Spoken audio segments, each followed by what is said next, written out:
Juan Ignacio Catalan mengisahkan apa yang terjadi dengan dirinya. Dulu ia pernah ditangkap pihak berwenang gegara ikut-ikutan sang kakak mencuri sebuah mobil. Itu adalah pertama kalinya ia terlibat masalah kriminal dan bertekad menjadi yang terakhir. Namun pada 12 Agustus 2003, saat bersama kekasihnya, ia ditangkap oleh Detektif Rodriguez dan Detektif Pinner ketika hendak bekerja di toko ayahnya.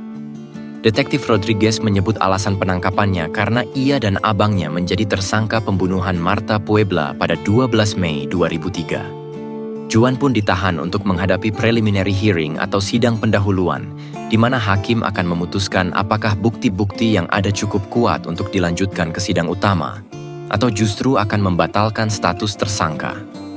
Latar belakang Juan yang berasal dari keluarga imigran Hispanik dan pernah terlibat kasus pencurian mobil bersama abangnya, membuatnya sulit untuk bisa membela diri.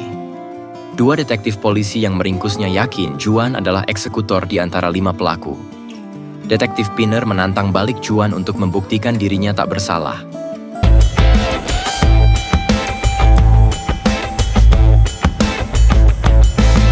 Juan pun meminta Todd Melnick menjadi pembelanya.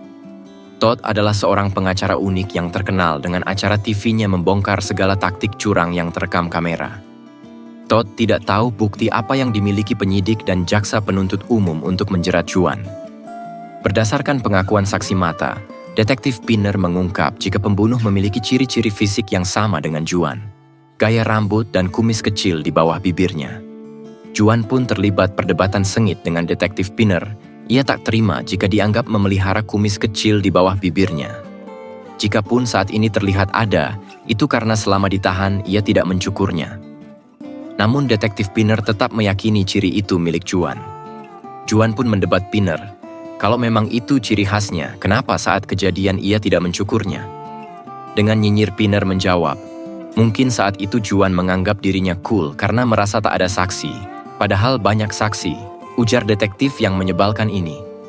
Menilai karakter Juan, Todd meyakini ia tidak memiliki kualifikasi seorang pembunuh. Setelah tahu tuntutan pidananya adalah mati, Todd pun memutuskan menjadi pengacara Juan dan berjanji akan membebaskan Juan dari tuduhan perbuatan yang tak pernah dilakukannya itu. Todd mulai mencari alibi. Ia menemukan fakta jika di hari kejadian, dalam rangka Hari Ibu, Juan membelikan ibunya beberapa tiket nonton Dodger Game, meski ia tahu ibunya tak bakalan menonton, sehingga ia yang akan menonton. Todd melihat kebebasan Juan bakal diraihnya jika bisa membuktikan Juan menonton pertandingan baseball itu di hari dan jam yang sama dengan peristiwa penembakan. Terlihat mudah, namun kenyataannya tidak begitu. Saat itu ia mengajak putri kecilnya menonton, yang kemudian ikut bersaksi di persidangan, dan sepupunya Miguel serta sahabatnya bernama Ruben. Keduanya juga turut bersaksi. Kronologi peristiwa pun diuraikan. Sekitar jam 10 malam korban Marta keluar dari rumahnya untuk menanyakan 4 atau 5 orang yang menghampiri rumahnya. Salah seorang keluar dari mobil dan kemudian disapa oleh Marta yang mengenalinya. Sang pelaku langsung saja menembak kepala Marta. Seorang saksi mata lari ketakutan sekencang mungkin. Handphonenya pun jatuh dan tertinggal. Polisi menanyainya dan menunjukkan sketsa tersangka pelaku pembunuh Marta, hingga kemudian Juan yang disebut, karena sangat mirip sketsa tersebut. Beth Silverman yang selama karirnya tak pernah kalah dalam persidangan kasus pembunuhan, ditunjuk menjadi jaksa penuntut umum di kasus ini. Ia dijuluki Sniper karena ia kerap menuntut hukuman mati para terdakwa. Sniper meyakini Marta dibunuh karena menjadi saksi di persidangan pendahuluan abangnya Juan, yang juga dihadiri Juan. Sniper yang berwatak keras ini sangat yakin Juan tidak punya alibi. Setelah bersusah payah mencari, Todd akhirnya menemukan tiket pertandingan baseball tersebut sebagai barang bukti di persidangan.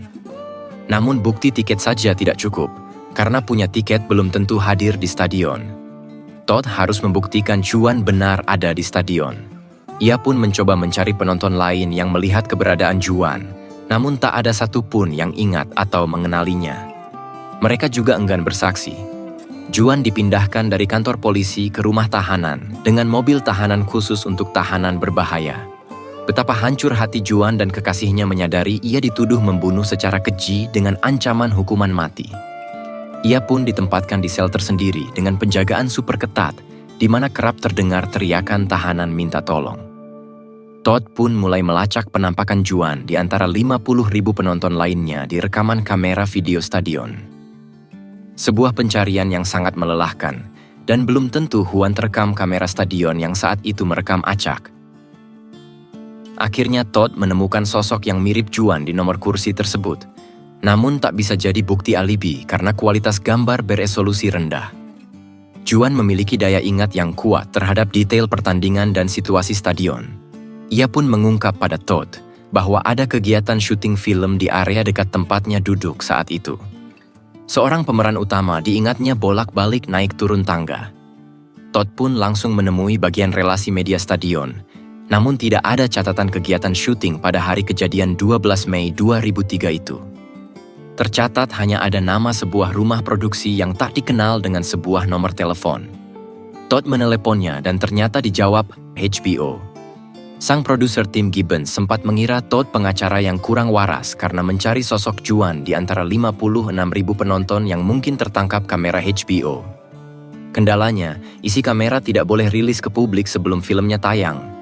Namun Todd meyakinkannya bahwa ia harus menyelamatkan kliennya dari ancaman hukuman mati dengan bukti rekaman video yang memperlihatkan Juan berada di stadion. Tim pun menyampaikan masalah ini ke bintang utama drama seri HBO tersebut, yang ternyata adalah Larry David, seorang komedian mega bintang ternama Hollywood. HBO pun akhirnya bersedia menunjukkan seluruh hasil syuting mereka untuk diteliti satu persatu oleh Todd dan timnya. Diketahui kegiatan syuting itu untuk episode 7 dari season 4 berjudul The Carpool Lane, di mana Larry dikisahkan menyewa seorang PSK dan mengajaknya ke stadion Dodger. Di adegan inilah tangan Tuhan bekerja lewat Robert Gajic, seorang production assistant yang tugasnya kerap tak lebih dari seorang pesuruh. Saat itu Larry harus melakoni adegan menghampiri seseorang di bawah dan bercakap-cakap dengannya. Beberapa kru termasuk Robert Gajic harus menahan beberapa menit para penonton yang hendak menuju kursinya masing-masing setiap kali adegan ini diulang. Sungguh pekerjaan yang menegangkan karena resiko penonton yang marah akibat merasa terganggu oleh adegan syuting film ini. Robert Gajic pun tak tahu kenapa ia tiba-tiba saja melanggar aturan syuting dengan mengizinkan Juan dan putri kecilnya lewat menuju kursi mereka, padahal kamera masih merekam adegan Larry yang berjalan naik ke atas. Uniknya, Larry pun mengangkat tangan ke atas penuh sukacita, seolah merayakan terekamnya sosok Juan secara tak sengaja di adegan ini. Namun, masalah belum usai. Jaksa punya argumentasi yang kuat bahwa video HBO itu berisi Juan mulai pukul 8.55 hingga 9.15. Sementara peristiwa pembunuhan adalah pukul 10.32.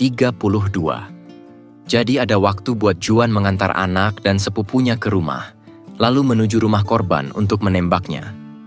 Jaksa menyebut video HBO ini tidak ada artinya. Juan nyaris kehilangan asa. Namun Todd terus berusaha untuk membuktikan bahwa Juan masih berada di stadion saat peristiwa penembakan terjadi. Kuasa tangan Tuhan ternyata tak berhenti sampai di video HBO. Percakapan via HP menjadi bukti kuat berikutnya, yang diperkuat dengan keberadaan sel tower yang bisa menunjukkan posisi Juan saat itu. Di persidangan, saksi ahli mengungkap pada pukul 10.11 sel tower yang mendeteksi percakapan HP Juan dan kekasihnya berada di dekat stadion. Hakim Leslie Dunn pun terperangah dengan dua bukti kuat ini, mengingat pasal pidana yang tadinya bakal dikenakan pada Juan adalah hukuman mati. Hakim Leslie butuh waktu untuk memutuskan dengan cermat. Ia pun mendengarkan rekaman interogasi Juan oleh detektif Pinner dan Rodriguez berulang kali. Bahkan di rumah ia minta pendapat anaknya apakah suara di tape itu suara orang yang bersalah. Di tape itu Juan menyebut para detektif ini telah melakukan kesalahan besar menuduhnya. Sementara detektif Pinner menyebut Juanlah yang telah melakukan kesalahan besar dalam hidupnya. Di hari pembacaan putusan sidang, Todd menyampaikan argumennya bahwa tangan Tuhan sudah bekerja membuktikan kliennya tak bersalah lewat tiket pertandingan, rekaman video tak terduga HBO dan bukti-bukti lainnya. Sementara JPU tetap yakin Juan bersalah berdasarkan kesaksian seorang saksi mata yang disebutnya tak punya niat untuk berbohong soal ciri-ciri fisik tersangka. Hakim Leslie tak ragu jika saksi mata berusaha jujur, namun ia melihat kejadian dalam kondisi malam gelap. Perasaan Juan sungguh tak karuan. Ia tak mampu mendengar uraian keputusan hakim, hingga akhirnya Todd membisikkan jika semuanya sudah selesai. Juan pun diyakini bebas dan lolos dari pasal hukuman mati karena campur tangan Tuhan lewat bukti-bukti kuat hasil dari Scientific Crime Investigation, berupa data digital versus pengakuan seorang saksi mata yang dituangkan ke dalam sketsa wajah pelaku. Terima kasih sudah menyimak. Semoga menginspirasi proses hukum untuk menemukan kebenaran dan keadilan di negeri kita.